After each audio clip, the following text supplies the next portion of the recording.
जगत में प्रत्येक व्यक्ति को किसी ना किसी प्रकार की निर्बलता अवश्य होती।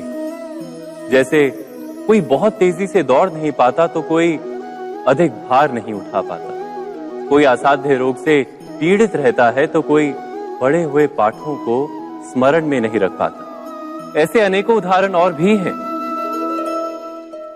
क्या आप किसी ऐसे व्यक्ति को जानते हैं जिसे सब कुछ प्राप्त हो और हम जीवन की उस एक निर्बलता को जीवन का केंद्र मानकर जीते हैं? इस कारणवश हृदय में दुख और असंतोष रहता है सदा। निर्बलता मनुष्य को जन्म से अथवा संजोग से प्राप्त होती है, किंतु उस निर्बलता को मनुष्य का मन अपनी मर्यादा बना लेता है। किंतु कुछ व्यक्ति ऐसे भी होते हैं जो अपने पुरुषार्थ और श्रम से उस निर्बलता को पराजित कर देते हैं। क्या भेद है उनमें और अन्य लोगों में? क्या आपने कभी विचार किया है?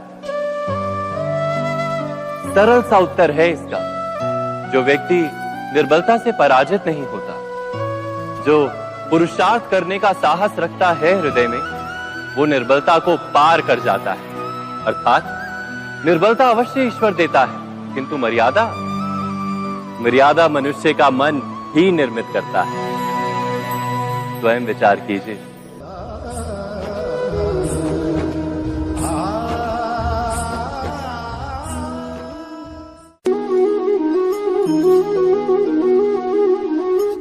भविष्य का दूसरा नाम है संघर्ष।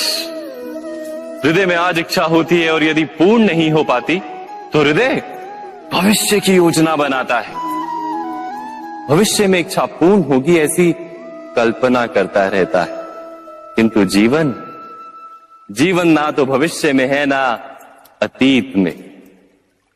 जीवन तो इस क्षण का नाम है, अर्थात इस क्षण का अनुभव ही जीवन का अनुभव। पर हम ये जानते हुए भी इतना सा सत्य समझ नहीं पाते।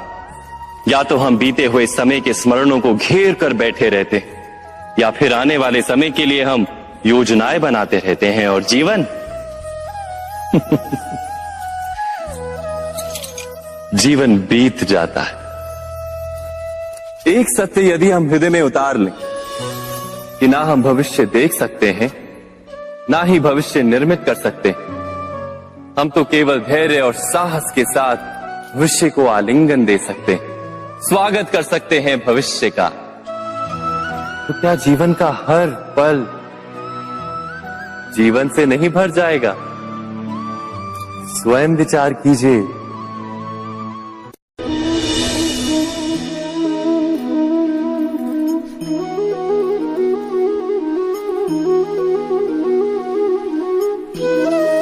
ज्ञान प्राप्ति सदा ही समर्पण से होती है, ये हम सब जानते हैं।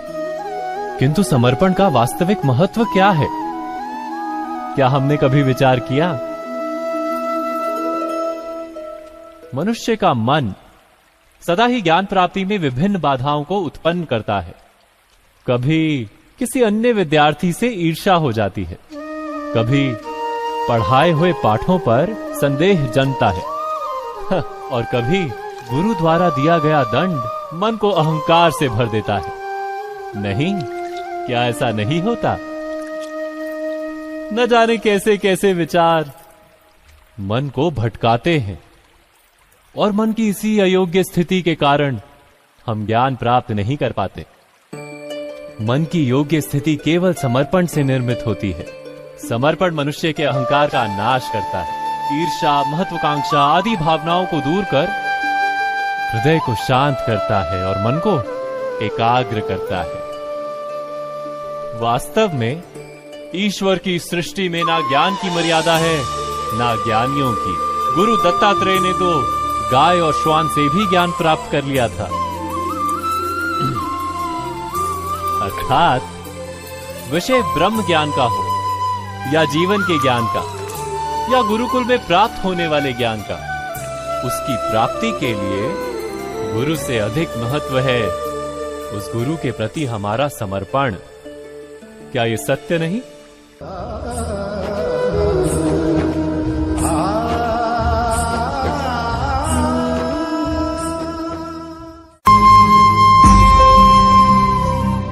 प्रत्येक मनुष्य के जीवन में ऐसा क्षण अवश्य आता है जब सारे स्वप्न, सारी आशाएं, सारे दृश्य ध्वस्त हो जाते हैं। जीवन के सारे आयोजन ही बिखर जाते हैं। एक और धर्म होता है और दूसरी ओर सुख।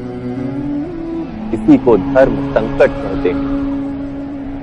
जब धर्म का वहन ही संकट हो और धर्म का त्याग ही सुख हो।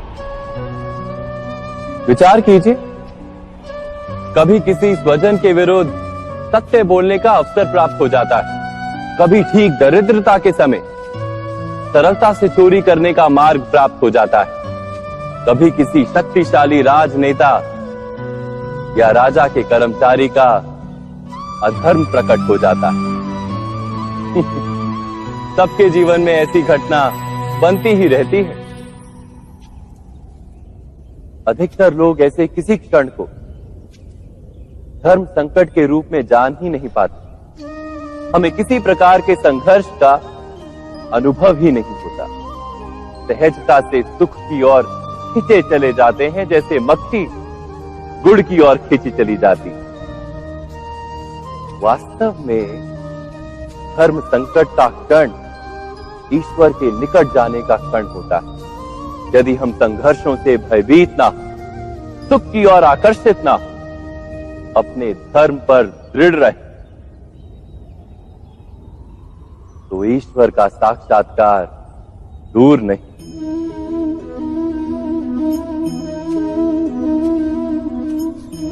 पवन से युद्ध करने वाला पत्ता यदि पेड़ से गिरता है तो भी आकाश की ओर उठता है।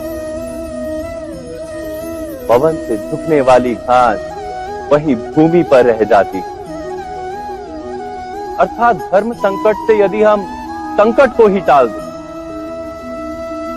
तो सुख तो मिलता है, जीवन बढ़ता है, किंतु क्या चरित्र नहीं टूटता? क्या आत्मा दरिद्र नहीं हो जाती? क्या ईश्वर से अंतर नहीं हो जाता? स्वयं विचार कीजिए।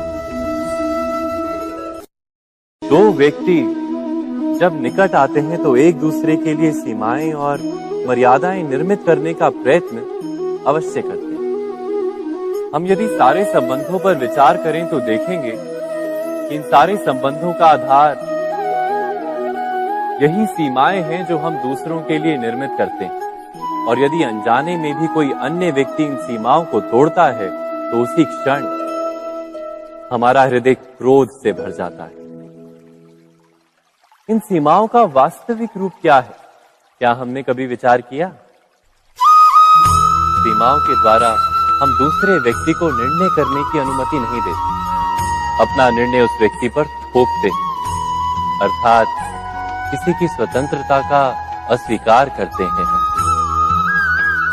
और जब स्वतंत्रता का अस्वीकार किया जाता है तो उसका हृदय दुख से भर जाता है। और जब वो सीमाओं को तोड़ता है तो हमारा हृदय क्रोध से भर जाता है। क्या ऐसा नहीं होता?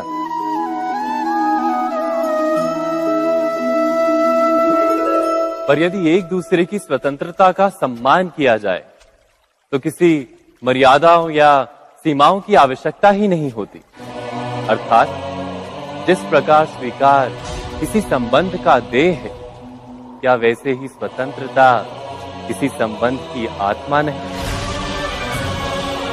स्वयं विचार कीजिए।